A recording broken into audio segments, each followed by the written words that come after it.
अभी हम unit 2 emergence of discipline issues and theme sociology of India MSO 004 का आपका पेपर है, उसका चैप्टर 2 कर रहे हैं। तो बेसिकली सोशियोलॉजी इमर्ज कैसे हुई वो हमने फर्स्ट यूनिट में देख लिया कि सोशियोलॉजी उत्पन्न कैसे हुई या सोशियोलॉजी एज अ सब्जेक्ट कैसे आती है। इसमें बेसिकली हम डिस्कस करेंगे कि इंडिया में किस तरीके से सोशियोलॉजी का आगमन हुआ या सोशियोलॉजी आई और किस तरीके से फैली। ठीक है, तो पहले हम समझेंगे कि इंडिया में सोशियोलॉजी आई कैसे ऐतिहासिक तौर पे, फिर सोशियोलॉजी का एज अ प्रोफेशन कैसे ग्रोथ हुआ, फिर आज़ादी के बाद सोशियोलॉजी का किस तरीके से इंडिया में मतलब फैलता है, बिकॉज लाने का श्रेय कहीं ना कहीं अंग्रेज़ों को या वेस्टर्न लोगों को ही जाता है सोशियोलॉजी को भारत में। फिर 1950 और 1960 के बीच में किस तरीके से रिसर्च एंड ट्रेनिंग जो होती है सोशियोलॉजी में उसका एक्सपेंशन होता है, क्या 1970s में क्या ट्रेंड रहते हैं रिसर्च के, ये भी हम थोड़ा देखेंगे। एंड किस तरीके के theory and method Indian sociologist ने यूज़ किया ये भी देखेंगे।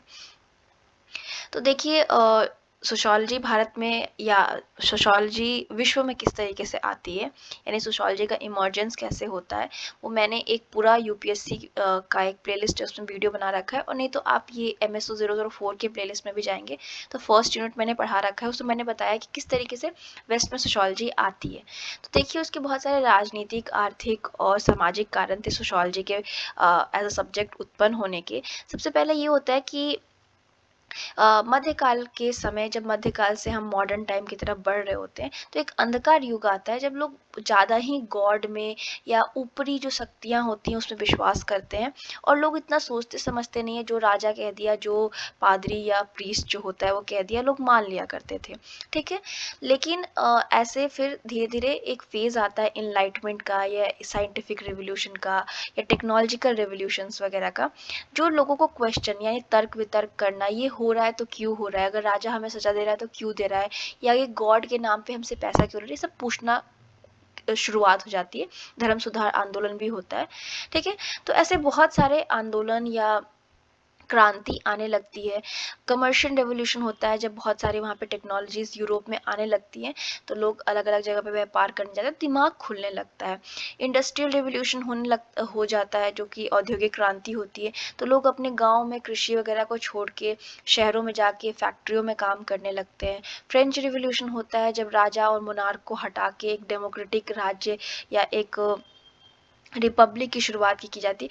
अब जो समाज हमें इन सब चीज़ों के होने के बाद दिखता है वो समाज पहले से बहुत अलग होता है, और ये समाज किस तरीके से अलग है और इस समाज में क्या ज़रूरत है, क्या प्रॉब्लम्स है, क्या इश्यूज़ हैं, उनके लिए एक सब्जेक्ट की ज़रूरत होती है, जो एक सब्जेक्ट सोशियोलॉजी बन के सामने आता है। ठीक है, डिटेल का वीडियो आप देख सकते हैं प्लेलिस्ट में जाके। हम historical root of sociology India में देख लेते हैं कि किस तरीके से ऐतिहासिक तौर पे सोशियोलॉजी भारत में आई। तो जो सोशियोलॉजी थी उसको ज़्यादातर जो सोशलॉजिस्ट थे वो चाहते थे कि एक साइंटिफिक तरीके से बनाए या ये सब्जेक्ट साइंटिफिकली स्टडी करे सोसाइटी को। देखिए साइंस में जो चीज़ें होती हैं काइंड ऑफ कांस्टेंट होती हैं या एक तरीके से होती है, मतलब मान लीजिए कि सूरज निकल रहा है पूरब से, तो ऐसा नहीं है कि कल पश्चिम से निकल जाएगा। ठीक है, उसको स्टडी करना, उसका रीज़न बताना बहुत आसान होता है, लेकिन जब इंसान की बात आती है तो इंसान एक चलता फिरता जिसके अंदर दिमाग वाला एक वो है, और वो समाज में रह रहा है। इंसान के अंदर बहुत सारे आइडियल्स, डिफरेंट डिफरेंट इंसान अलग अलग टाइप के हो सकते हैं, तो इसको स्टडी करना एक अपने आप में बहुत बड़ा डिफ़िकल्टी भी थी और एक चैलेंज भी था। ठीक है, और ज़्यादातर जो इंडिया में सोशलॉजिस्ट आए, मतलब जो भी भारतीय समाजशास्त्री थे, वो बाहर वेस्ट में ही अपने आप को मतलब पढ़ाई करके आए थे या वहीं पे ट्रेन हुए थे, क्योंकि अभी सोशियोलॉजी भारत में आई नहीं थी, अभी आ रही थी।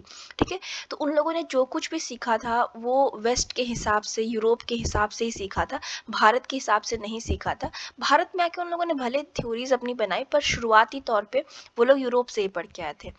और एंथ्रोपोलॉजी भारत में तभी आती है जब यूरोपियन एक्सपेंशन शुरू होता है पूरी दुनिया में और भारत में भी। ठीक है, तो बेसिकली एंथ्रोपोलॉजी और सोशियोलॉजी को बहने माना जाता है। ठीक है, कि ये दोनों पहले तो बहुत ही क्लोजली कनेक्टेड थी एंथ्रोपोलॉजी एंड सोशियोलॉजी, बाद में समय के साथ दोनों अलग होती गई, बट साथ में ही एंथ्रोपोलॉजी एंड सोशियोलॉजी ग्रो भी हुई हैं, तो इसीलिए कई बार इनको मतलब एक साथ ही आई तो बहन भी मान लिया जाता है।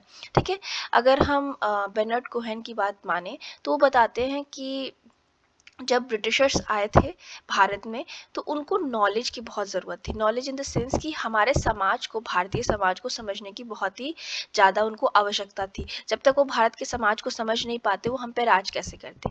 मान लीजिए एग्जाम्पल के लिए कि भारत एक ऐसी सोसाइटी है, एक ऐसा समाज है जो कि यूरोप से काफ़ी अलग है। हर समाज अपने आप में अलग होता है, हम भी उनसे बहुत अलग थे, चाहे हमारा खान पान हो, लाइफ स्टाइल हो, कुछ भी हो, या हमारा कल्चर हो।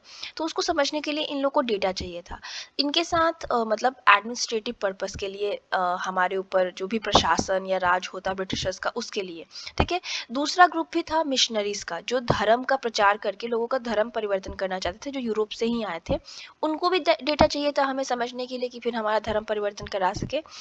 तो इन दोनों ग्रुप ने मिलके सिस्टमैटिकली ये नॉलेज कलेक्ट करने की, यानी हमारे कंट्री के बारे में, हमारे लोगों के बारे में, कास्ट वगैरह के बारे में डेटा कलेक्ट करना शुरू किया 7061 के बाद, सॉरी 7060s के बाद। एंड इस डेटा के बाद 3 टाइप के अप्रोचेज भारत के समाज को लेके निकल के आते हैं। 3 प्रकार की विचारधारा अंग्रेजों की भारत के प्रति बनती है। एक विचारधारा को हम ओरिएंटलिस्ट बोलते हैं, सेकंड को एडमिनिस्ट्रेटिव बोलते हैं, और थर्ड को मिशनरी बोलते हैं। ओरिएंटलिस्ट ऐसे लोग थे जो भारत को एक एग्जॉटिक इस टाइप का देखते थे। देखिए, पॉजिटिव मैं नहीं बोलूँगी, बट हाँ, यहाँ के कल्चर, समाज को समझना चाहते थे, यहाँ की पुरानी कहानियों, कथाओं को समझना चाहते थे, ठीक है। दूसरा ग्रुप था एडमिनिस्ट्रेटिव। इन लोगों को प्रशासन करना था, तो ये लोग स्ट्रक्चर वगैरह भारत का समझना चाहते थे कि आसानी से राज कर सके। एंड मिशनरीज, जैसे कि आप समझ गए, धर्म परिवर्तन करवाने आए थे, और इनका मेन एम था कि भारत के धर्म को समझ सके और लोगों का परिवर्तन करा सके। तो ये 3 ग्रुप उभर के आता है जब ये लोग डेटा कलेक्ट करना शुरू करते हैं। सबसे पहला जो सेंसस होता है या जनगणना होता है भारत में, ब्रिटिश गवर्नमेंट जो करवाती है, 1871 में होता है। ये याद रखना चाहिए, और भी एग्जाम से पूछ लेते हैं। एंड इस सेंसस या जनसंख्या गणना के बाद उनके पास बहुत ही ज़्यादा इंफॉर्मेशन हमारे बारे में आ जाती है, जिससे उन लोगों का एडमिनिस्ट्रेशन या प्रशासन जो है वो आसान हो जाता है उनके लिए, ठीक है।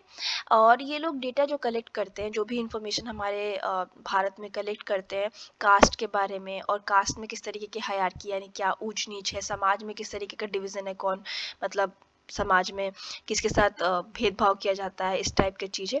और जितनी जनगणना होती गई, मतलब 1871 के बाद जितनी जनगणनाएं हुई, बार बार 10 सालों में लोग करवा रहे थे, इनसे इन लोगों का नॉलेज जो था अंग्रेजों का, वो हमारे बारे में बढ़ता गया, कास्ट वगैरह के बारे में, और इसके वजह से। और ये चीज़ें छपती जो थी ना बुक्स वगैरह वगैरह में, तो ये लोगों के बीच में भी एक तरीके की टकरार पैदा कर रही थी। कास्ट सिस्टम तो हमारे भारत में था, लेकिन जब ये लोग कास्ट रिलेटेड इतना कुछ छापते थे, और ऐसा नहीं था कि हम लोग उसको जानते नहीं थे, पढ़ते नहीं थे, तो इससे भी हम लोगों के बीच में, मतलब भारतीय लोगों के बीच में, एक कास्ट वाली जो भावना थी वो उभर रही थी। 1941 में जो जनगणना होती है, उसमें हम कास्ट को एज अ कैटेगरी इकोनॉमिक कारणों की वजह से, आर्थिक कारणों की वजह से हटा देते हैं। लेकिन 1851 में हम पूरा कास्ट वाला बेसिस ही हटा देते हैं, बस शेड्यूल कास्ट और ट्राइब के इंफॉर्मेशन रखते हैं, और कास्ट के बारे में इंफॉर्मेशन हम लेना छोड़ देते हैं। ये कब होता है? और के एम कपाडिया मेंशन करते हैं कि एक treatise of Hindu law English में प्रिपेयर किया गया था, कि हिंदूज का कैसा लॉ है या कानून है, जिसमें पंडित वगैरह ने हेल्प की थी। इंग्लिश में बना था क्योंकि अंग्रेजों को समझाना था। तो इस तरीके की चीज़ें जो थी, वो कई सारे हमारे जो सोशोलॉजिस्ट या समाजशास्त्री थे, जो अंग्रेजों ने काम किया, उनके कामों से बहुत ज़्यादा उनको मदद मिली अपने ही कल्चर को और कास्ट को, या अपने सोसाइटी को, स्ट्रक्चर को समझने में, ठीक है।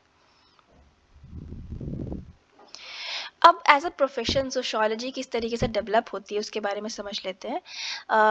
3 फेजेस में सोशियोलॉजी और एंथ्रोपोलॉजी भारत में डेवलप होती है। फर्स्ट फेज जो होता है वो 73 से 1900 का होता है, जो कि बहुत ही शुरुआती दौर होता है, जब इसका एक तरीके से हम फाउंडेशन जो होता है, या जो एक नींव होती है सोशियोलॉजी और एंथ्रोपोलॉजी की, हम रख रहे होते हैं।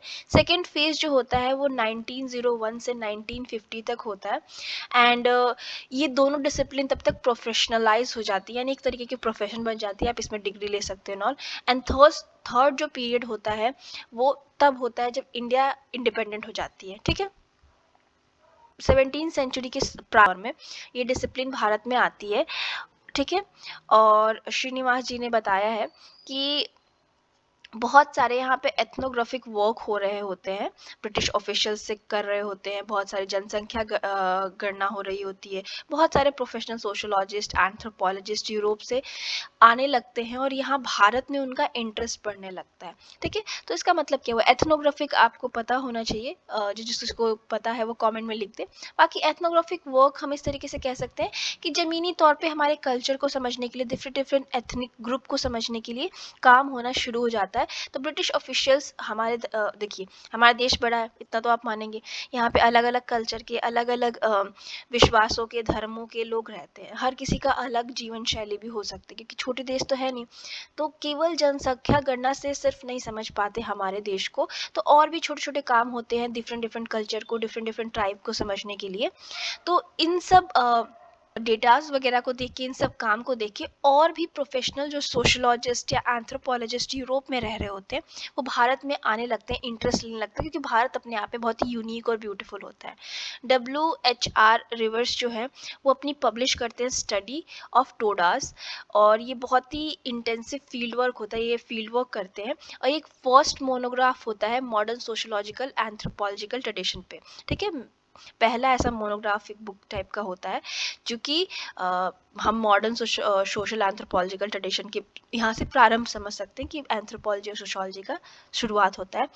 एंड बेसिकली जो रिवर्स होते हैं वो एक टोडा करके ट्राइब होती है नीलगिरी हिल्स में, नीलगिरी पर्वत पे रहते हैं ये लोग साउथ इंडिया में, इनकी स्टडी करते हैं। और 1901-1902 में इनका इंटरेस्ट और ग्रो हो जाता है स्टडी करना डिफरेंट डिफरेंट ट्राइब्स को, ग्रुप्स को, और जब तक ये जिंदा रहते हैं रिवर्स, वो तब तक स्टडी करते हैं। ठीक है, भारत के अलग अलग ट्राइब्स को, अलग अलग कल्चर को, अलग अलग चीज़ों को। और इनकी और भी बहुत सारी बुक्स पब्लिश होती है रिवर्स की, जैसे कि ओरिजिन ऑफ हाइपरगेमी। अब हाइपरगेमी क्या होता है आप कमेंट में बताइए, नहीं पता होगा तो मैं कमेंट में बताऊंगी। ठीक है, kinship and marriage in India के किस तरीके से जो खून का संबंध होता है भारतीय, मतलब हम लोगों का रिलेशन में रिलेटिव्स के साथ किस तरीके का संबंध होता है, मैरिज किस तरीके से होता है, ये 1921 में इनकी पब्लिश होती है। मैन इन इंडिया एक होती है, बहुत सारे वो बुक्स वगैरह लिखते हैं, सोशल ऑर्गेनाइजेशन। ठीक है, और कई सारे लेक्चर्स वगैरह कलकत्ता यूनिवर्सिटी और भी यूनिवर्सिटीज़ में देते हैं। धनाग्रह हमें बताते हैं जब सोशोलॉजी को हम प्रोफेशन की तरफ ले जा रहे होते हैं कि आप प्रोफेशनली इसको पढ़ सकते हो या डिग्री बन सकती है, तो सोशोलॉजी या सोशल एंथ्रोपोलॉजी जो होती है उसके दो फेज होते हैं, बिफोर 1950 और आफ्टर। ठीक है, अब इसको किस तरीके से समझेंगे, 1950 से पहले हम अंग्रेजों के अंदर होते हैं, अंग्रेज हम पे राज कर रहे होते हैं, तो अंग्रेज अपने हिसाब से डेटा कलेक्ट कराते हैं, उनके सोशल एंथ्रोपोलॉजिस्ट या समाजशास्त्री वगैरह भारत में स्टडी करते हैं अपने भलाई के लिए।